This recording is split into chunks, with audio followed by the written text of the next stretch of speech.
El Evangelio tomado de San Mateo nos dice: en aquel tiempo dijo Jesús a sus discípulos: si vuestra justicia no es más cumplida que la de los escribas y de los fariseos, pues no entraréis en el reino de los cielos.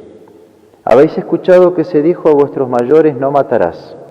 y quien mate será condenado en juicio. Yo os digo aún más: quien quiera que tome ojeriza con su hermano merecerá que el juez le condene, y el que le llame raca merecerá que lo condene la asamblea, mas quien lo llame fatuo reo será del fuego del infierno. Por lo tanto, si al tiempo de presentar tu ofrenda en el altar, allí te acuerdas que tu hermano tiene algo contra ti, deja allí mismo tu ofrenda ante el altar y ve primero a reconciliarte con tu hermano, y después entonces volverás a presentar tu ofrenda. En el nombre del Padre, del Hijo y del Espíritu Santo. Amén. Mis queridos hermanos, querido Padre Ramírez, acabamos de escuchar en el Evangelio del día las advertencias de nuestro Señor sobre la ira, referidas en el trato particularmente con el prójimo. A esta se la puede considerar bajo un doble aspecto, ya sea en cuanto a la pasión de la ira, ya sea en cuanto al pecado que lleva el mismo nombre. Enseña Santo Tomás que la pasión de la ira es el appetitus vindicte, es el apetito, el deseo de la venganza, es decir, la tendencia, la fuerza del alma por restablecer la justicia que ha sido lesionada, mientras que el pecado de la ira es justamente la falta de equilibrio, el desorden en ese apetito por restablecer la justicia. Durante el transcurso de esta semana aprovecharemos los breves sermones para ir considerando estas realidades bajo sus diferentes ópticas, deseando en el día de hoy la podamos considerar bajo la necesidad de su ejercicio, sobre todo en situaciones graves. Comenta San Agustín en los maitines del Evangelio referido: la justicia de los que deben entrar en el reino de los cielos consiste en no irritarse sin motivo. Es decir, que cuando hay un motivo, la pasión de la ira encausada debe estar presente. Así pues, si hacemos un poco de memoria, el Divino Maestro, al ver a los que vendían y compraban en el templo de Jerusalén, desvirtuando de esta manera su finalidad y transformando la casa de su Padre, la casa de Dios, la puerta del cielo, el lugar de oración por antonomasia, en un centro comercial, los echó con látigo en mano, aún derribando las mesas de los cambistas, encendido en su santa ira, por lo cual los apóstoles recordaron aquello del salmista: el celo por las cosas de mi Padre me devora. Aclara San Jerónimo, y secundado por toda la escolástica, que en Cristo su ira, así como el resto de las pasiones, estuvieron siempre bajo el gobierno y bajo el dominio de la razón, siempre estuvieron en sus límites, a diferencia, por desgracia, de lo que le pasa a cualquier hijo de Adán, motivo por el cual nos decía el santo que propiamente cuando uno se refiere a las pasiones de nuestro Señor, debería llamarla por esto pasiones, porque siempre estuvieron gobernadas, actuadas, regidas por la razón. Esta santa ira nos permite introducirnos en el tema de la predicación del día, ya que a nosotros nos toca presenciar, vivir y sufrir, con motivo del coronavirus, el cierre de nuestros templos, de nuestras capillas y el impedimento del culto divino. La realidad que estamos viviendo es inédita y grave. Ya llevamos 4 meses casi sumergidos en esta nociva parálisis, en esta, diríamos, metamorfosis de una iglesia doméstica, sin culto público, sin sacramentos, sin profesión externa de la fe católica, y que ha sido incluso doblegada a una relación personal y subjetiva del individuo con Dios, semejante a la praxis evangélica de origen luterana. Mientras que en un paralelo humillante y lleno de ironía, ya no solo los supermercados y las farmacias y los bancos, sino que ahora todos los comercios, los shoppings y hasta los medios públicos de transporte han comenzado sus movimientos avalados por las autoridades nacionales. ¿Acaso, nos preguntamos, acaso la Iglesia es incapaz de aplicar los razonables protocolos sanitarios como para disponer de una persona en el ingreso de sus templos, colocando un gel en la entrada, un paño para los pies sanitizante y velando por las distancias en las asignaciones bancarias? Hoy parece que la vida del hombre, tristemente, está girando en el pivote de lo puramente temporal y materialista, con un discurso que se escucha presidencial, que intenta conformar a los fieles cristianos, pidiéndoles que hagan ayuno y sacrificios, cerrando sus palabras semanalmente con estas hermosas frases: que Dios los bendiga,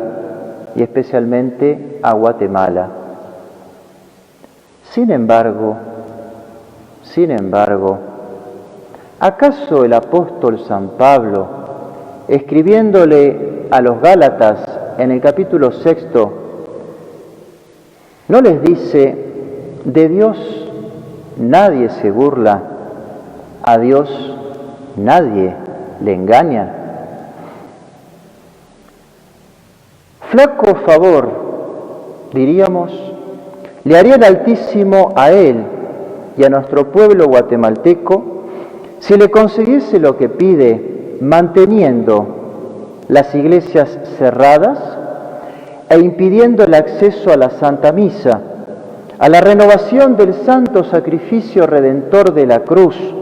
que es la verdadera fuente de santificación de las almas y de toda clase de bienes, no solamente los sobrenaturales, sino los temporales también, porque entonces, quedarían ambos empedernidos en su impiedad. Y ante esta paradoja, ante estas libertades que concede al mercado,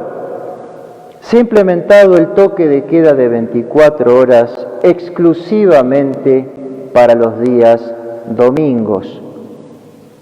con la resultante que el COVID cada día hace más estragos, incluso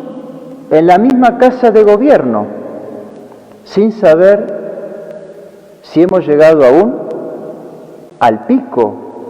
o si éste seguirá, sin saber tampoco por cuántos meses más. ¿Hasta cuándo se nos hará entonces creer, mis queridos hermanos? ¿Hasta cuándo se nos hará creer que las iglesias son o serían un foco de contagio cuando, estando sus puertas cerradas, la realidad nos muestra algo muy contrario? ¿Por qué no nos dejan hacer la experiencia de abrirlas, a ver si Dios no comienza a bendecirnos de verdad? No obstante, en lo que toca a nuestra parte sacerdotal, en lo que pesa bajo nuestras espaldas y marca nuestras conciencias, ¿no habría llegado el momento en el que claramente la Iglesia debería, con la fuerza y autoridad que posee y con la cantidad de fieles que ella contiene, elevar su voz y hacerla oír en los 4 puntos cardinales? ¿No sería el tiempo de clamar ante las autoridades civiles con profundo respeto, pero con profunda convicción también, y no menos energía, para que dejen de poner toda su confianza en lo que podríamos llamar la ciencia del hombre? Asimismo, ¿no nos ha puesto el buen Dios para que encarnemos nosotros aquellas hermosas figuras bíblicas, imagen de la misión y de las fortalezas sacerdotales, a saber, la del centinela que, subido a la atalaya, toca su trompeta sin callarse ante la presencia del enemigo, o aquellas otras de los perros celosos y guardianes que nos trae el profeta Ezequiel, Isaías y Jeremías, que no dejan de ladrar ante los ladrones de las almas? La de aquel buen pastor, sin ir más lejos, en la parábola de nuestro Señor, que sabe enfrentar al lobo por no ser un mercenario. ¿No estamos llamados por la gracia de Dios a esta sublime y única misión de llevar las almas a la casa de Dios, al cielo prometido? Por fin, ¿no es justamente ahora, cuando el mal nos rodea e invade y nos impide el culto público, que deberíamos sonar esa trompeta movidas de un celo profundo por las almas que nos han sido confiadas y de las que se nos pedirá cuenta el día de nuestro juicio particular en orden a la vida eterna? ¿Qué responsabilidad tenemos sobre nuestras espaldas? Por eso nos llena de confusión este silencio de la conferencia episcopal. Más allá de las migajas, podríamos decir, que hemos conseguido después de unas tratativas al día de hoy para que los ministros de culto podamos libremente transitar, nos llena de un gran dolor y de una inmensa perplejidad también el ver la reacción de nuestro pastor universal ante la muerte acaecida tristemente el mes anterior de ese hombre norteamericano de oscura tez, por quien inmediatamente alzó la voz condenando toda suerte de racismo. Y sin embargo, no se le escuchó ni se le escucha mención, queja o llamamiento a reacción alguna a los obispos y a los fieles ante la injusticia y sojuzgamiento como se ve reducida la Iglesia de Cristo con su carencia espiritual, que tantísimas almas están sufriendo, siendo desprotegidas. Por eso, y ante la línea de su pensamiento, haciéndonos eco de aquella exhortación que ustedes recordarán con motivo del Congreso de la Juventud en Brasil, al animar a los jóvenes diciéndoles: hagan lío en sus diócesis, quiero que la Iglesia salga a la calle. Es que entonces, como superior de esta Casa Autónoma de América Central y del Caribe, los animo